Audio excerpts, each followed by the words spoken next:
சென்னை உள்ளிட்ட தமிழகத்தின் வடகடலோர மாவட்டங்களில் முன் எப்போதும் இல்லாத அளவுக்கு 100 ஆண்டுகளில் கண்டிராத வகையில் பெருமழை வெள்ளம் பாதித்த நிலையில் முதலமைச்சர் செல்வி ஜெயலலிதா மேற்கொண்ட போர்க்கால நடவடிக்கையால் முழுவீச்சில் நிவாரணப் பணிகள் நடைபெற்று தற்போது இயல்பு நிலை திரும்பியுள்ளது.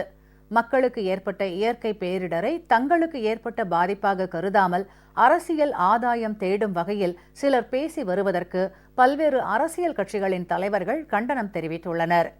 முதலமைச்சர் செல்வி ஜெயலலிதா தலைமையிலான தமிழக அரசுக்கு தொடர்ந்து மக்கள் மத்தியில் பெருகி வரும் செல்வாக்கை கண்டு பொறுத்து கொள்ள முடியாமல் இயற்கை பேரிடரை காரணம் காட்டி இதிலாவது தங்களுக்கு ஆதாயம் கிடைக்குமா என்ற ரீதியில் மலிவான அரசியலில் ஈடுபடுபவர்களை மக்கள் ஒருபோதும் மன்னிக்க மாட்டார்கள் என்று அரசியல் கட்சிகளின் தலைவர்கள் கடும் கண்டனம் தெரிவித்தனர். 24 மணி நேரத்திலே மட்டும் 40 சென்டிமீட்டருக்கு அதிகமான மழை தமிழகத்திலே சென்னை தலைநகரிலே பொழிந்திருக்கிறது என்று சொன்னால் இது ஒரு இயற்கை பேரிடர். இந்த நிலையை அரசாங்கம் வெகு சாமர்த்தியமாக மிகப்பெரிய அழிவிலிருந்து காப்பாற்றுகிற வகையில் இன்றைக்கு தமிழகத்தை அரசாங்கத்தினுடைய நிர்வாகம் போற்றக்கூடிய தமிழக முதலமைச்சர் மாண்புமிகு புரட்சித் தலைவருடைய அம்மாவுடைய சீரிய நிர்வாகம் காப்பாற்றி இருக்கிறது என்பதுதான் நிதர்சனமான உண்மை.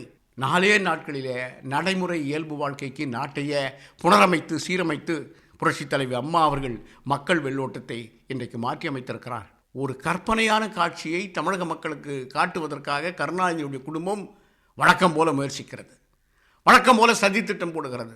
ஆளுநரிடம் அவசரமாக போய் நிவாரணப் பணிகளுக்கு அவசரமாக போகாதவர்கள் ஆளுநர் மாளிகைக்கு போய் கற்பனையான ஒரு காட்சியை, கற்பனையான ஒரு குற்றச்சாட்டை வைக்கிறார்கள். ஏற்கனவே தானே புயலிலும் சுனாமி புயலிலும் மக்களை பாதுகாப்பதிலே மிகச்சிறந்த அரசு என்று உலக நாடுகளால் பாராட்டப்பட்ட அரசு தான் நம்முடைய முதல்வர் புரட்சித் தலைவர் அம்மாவுடைய அரசு. இப்பொழுதும் அப்படித்தான் தமிழ்நாட்டிலே 17 லட்சத்திற்கும் மேற்பட்ட மக்களை மீட்டு முகாம்களிலே பாதுகாத்து பேரிடருக்கு மக்களுக்கு உதவுவதிலே அவர்கள் ஈடுபாட்டோடு முனைப்பாக பணியாற்றி வருகின்ற பொழுது திமுக மட்டும், கருணாநிதி மட்டும் அதிலே விசாரணை வேண்டும் என்றும் மக்களிடத்திலே தவறான ஒரு நிலையை உருவாக்குவதற்கு முயற்சிக்கதை மிக வன்மையாக தமிழ்நாடு கொங்கு இளைஞர் பேரவை கண்டிக்கிறது. ஏதாவது ஒரு குற்றச்சாட்டை இந்த ஆட்சி சரியில்லை என்று சொல்ல முடியுமா?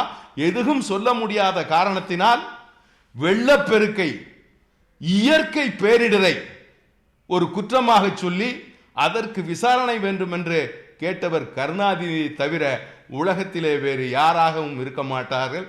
ஆட்சி அரசியலிலே வாரி குவித்தது போதாதென்று மீண்டும் ஆட்சி கட்டிலே அமர வேண்டும் என்பதற்காக கவர்னரை சந்தித்து மனு கொடுத்திருக்கிறார். இதை தமிழ் மாநில முஸ்லிம் லீக் வன்மையாக கண்டிக்கிறது.